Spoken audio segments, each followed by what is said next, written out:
What's up, everyone? Welcome into the NESN Digital Studio for Red Sox Now. I'm Courtney Cox, and we have to kick off today's show with some bad news. David Price was put on the 10-day injured list ahead of Monday's game against the Baltimore Orioles. The Sox announcing Monday morning that Price has left elbow tendonitis and Ryan Weber will fill his spot, calling him up from AAA Pawtucket. Price has gone 1-2 with a 3.75 ERA to start the season, while Weber is in his 11th pro season and was acquired by Boston from Atlanta in December 2018. He made 8 starts in his 24 major league appearances with the Braves. Like he said, he doesn't feel it's something that should take a long time, but at the same time, you just got to be careful.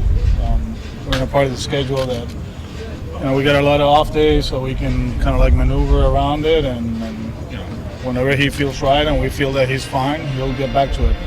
There's no timetable. Obviously, the goal is for him to get back sooner rather than later, but we'll be smart about it. And while Weber had to fly from Providence to Baltimore after being called up, he did make his mark on the game. The Sox may have dropped the game 4-1. The call-up threw 4 scoreless innings for the Sox. The 28-year-old showed that he can be an option for the club, with David Price and Nathan Eovaldi on the IL and Brian Johnson still working his way back. Jonathan Villar smashed a second-inning grand slam, and John Means pitched almost perfectly on the way to taking Game 1 of the O's series against Boston. Cora talked about Means' impressive performance after the game. You got to give credit sometimes to the position, and they pitched well today. That kid was really good. The mix, the changeup. He did it at home earlier, and he did it again tonight. And while the Price announcement was made on Monday, a different one was confirmed on Sunday. Alex Cora confirming that he will not be attending the Red Sox visit to the White House. Here's what he had to say. Yeah, I'm not going. Like the report said, the government has done, some things back home that are great, but as the report said, we still have a long ways to go, and that's our reality. So, it's pretty tough, to go celebrate when we're in where we at, and I'd rather not go and just, be consistent with everything. The closest ones to me, we talk about it and we decide that is the best way to do it. So the White House visit will be the last stop on the World Series tour for the Red Sox. One guy who will look to have a tour of his own by winning a trophy in 2019 is Michael Chavis.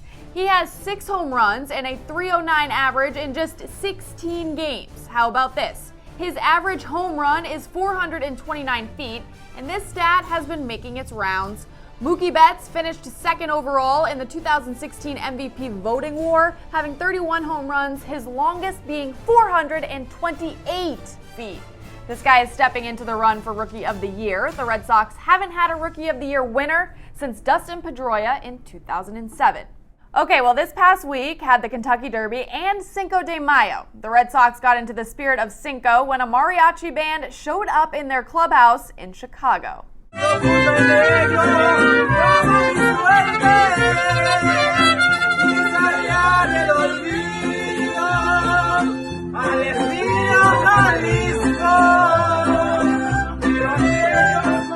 So Mookie Betts posted that video, and then how about this? Wishing his beautiful daughter a happy 6 months on this earth. You are the most beautiful little girl. Mookie Betts, a very lucky man. And Hector Velasquez made some friends while visiting Shriners Hospital, making time for things that matter. All right, that will do it for us. The Sox continue their series with the Orioles tonight in Baltimore at 7:05 p.m. and on Wednesday at the same time. Get your pregame coverage on NESN at 6. We will see you next time.